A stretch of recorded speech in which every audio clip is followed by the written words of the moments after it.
Perfect RIA, in case you didn't know. Bringing you all the strategies to help your business grow. Are you happy? Are you satisfied? Are you hanging on the edge of your seat? Sit back and listen in while you feel the beat, yeah. Another myth bites the dust. Hello, TPR Nation. This is Amber Kuhn from the Perfect RIA. Welcome to this week's Follow-Up Friday, where I'll be covering the highlights and action items from this week's episodes. On Monday, Matt and Micah discussed helping team members effectively triage incoming or outgoing client correspondence. Micah said that advisors have most likely been doing this and delegating for a while, even if they don't realize it. But when you think about your team handling correspondence and requests with clients, that there's a fear of what happens when something gets messed up. But guess what? You as an advisor make mistakes as well. So instead of focusing on that, you need to think about what is the best use of your time. You need to bring someone in for this because checking email and the initial client triage is not the best use of your time. Matt put this into perspective by comparing this delegation with your doctor, who isn't the one checking you in or checking your blood pressure. Same thing on a flight. The pilot isn't seating you or offering you a drink. Your job as the advisor is not to answer the phone or the email. Matt said to remember that you're already delegating so many things, your clothes or electricity. Now you need to take it to the next step and be more intentional. He recommends that the first thing to do is to always have a safety valve for your team. That way they know that if your client calls and the team member doesn't feel comfortable handling a situation, they know they can get you on the phone right away. Micah said a great way to look at delegating is by seeing that this is a really good way to deliver more value, and it allows your clients to get their questions answered faster. The guy said to make sure you figure out your scripts along with what your team feels comfortable saying.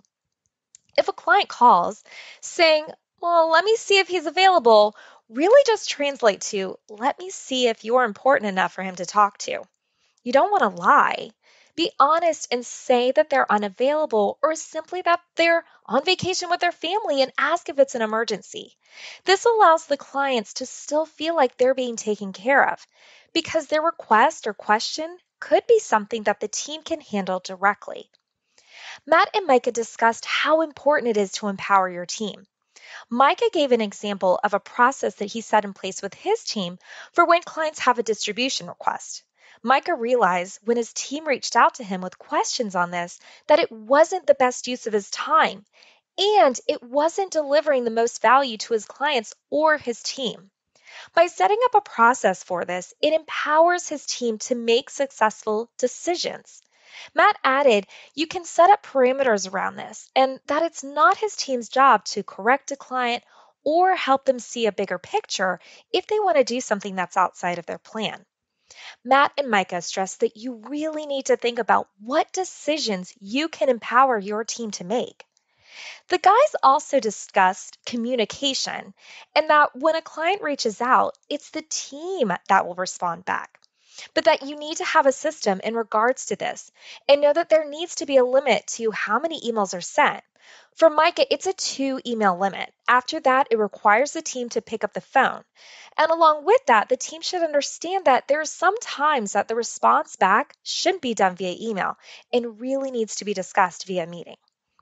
Matt and Micah wrapped up the episode talking about how you constantly need to position this as a value to the client. Delegating isn't just about taking more time out of the office. This is actually in the client's best interest because then you're focused on them. And when your team is empowered, then your team members are actually team members. They're not just answering the phone.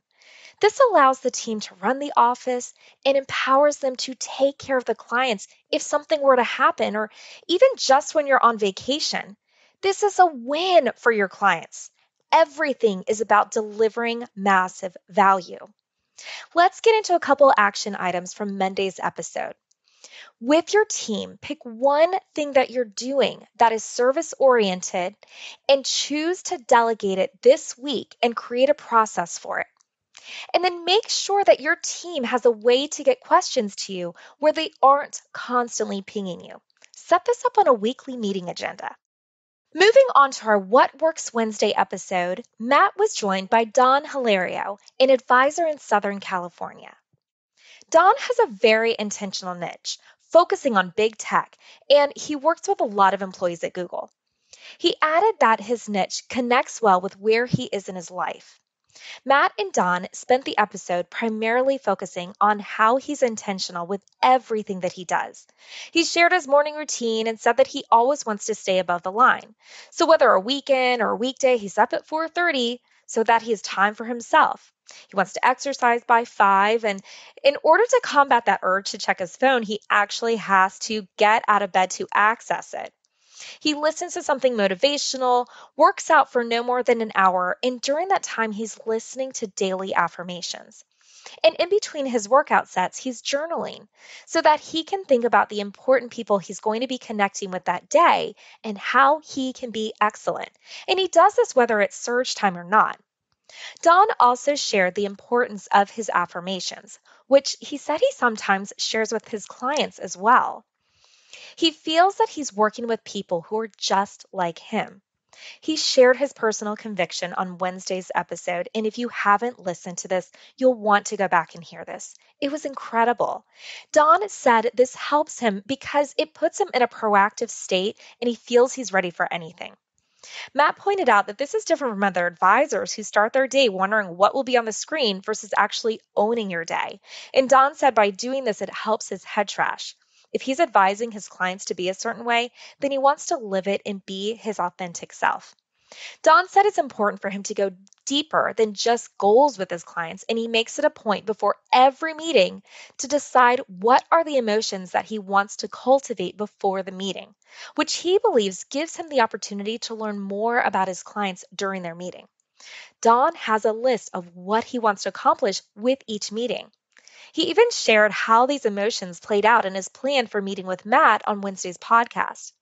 And Matt asked Don what happens when the meeting doesn't align with his emotions. And Don said because he's being intentional with his time and the meeting, if it isn't reciprocated, then that leads him to figuring out that it's not his niche.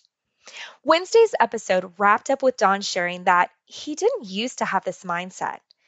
He was focused on the tactics in his first 2 years and his practice was growing, but he said he was burnt out and felt overwhelmed. He felt like he wasn't allowing himself to enjoy the situation he was in, and that by focusing on growing his mental health, he said he now looks forward to the people that he's talking to. He recommended that in addition to implementing surge meetings, you need to understand your clients so you can guide with intentionality and to figure out how you want to contribute and how you want to feel for each of your meetings. Moving on to Thursday's Worlds to Conquer, Jamie talked about the importance of a team. Jamie said understanding the importance of a team early on is especially critical for young and solo advisors. Jamie shared the different pods in the Shalansky office, which are the relationship managers, who are the people, and operations, who are responsible for the movement of money.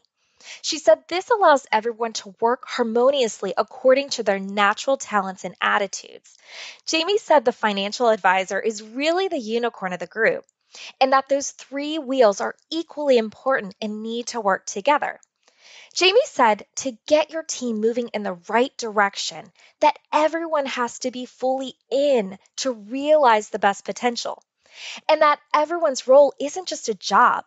People treat things differently when they view their position as a career and that they will give their all. She recommends mapping out a career path within the first 90 days with a new hire, no matter what position they start in. She said you need to harness everyone's ambition into a team effort to achieve perfection, and that nothing defines the limit of a great team other than the team itself and the leadership behind that team. She said teams can help with mitigating conflict and that it's important that everyone understand the roles and responsibilities within a team. Teamwork also encourages communication and collaboration. You want your team to be able to look at different situations and scenarios by collaborating, and that this also enables your team to get on board with new systems and processes. Jamie wrapped up this week's Worlds to Conquer by stating that there needs to be a way for leaders to be wrong and a respectful way for a team member to disagree with leadership. Because you want your team to be able to share their opinion and ask thought-provoking questions. And lastly, that it's also important to have your team's back. Jamie shared that she won't work with clients or vendors who disrespect her team. That wraps up this week's Follow-Up Friday. Thank you so much for joining me today. Be sure to give us 5 stars wherever you are enjoying this podcast, and share this or any of our episodes with another advisor who you think might benefit from listening. And until next time, happy planning. Hold on before we go. Something that you need to know. This isn't tax, legal, or investment advice. That isn't our intent. Information designed to change lives. Financial planning can make you thrive. Start today, don't think twice. Be a better husband, father, mother, and wife.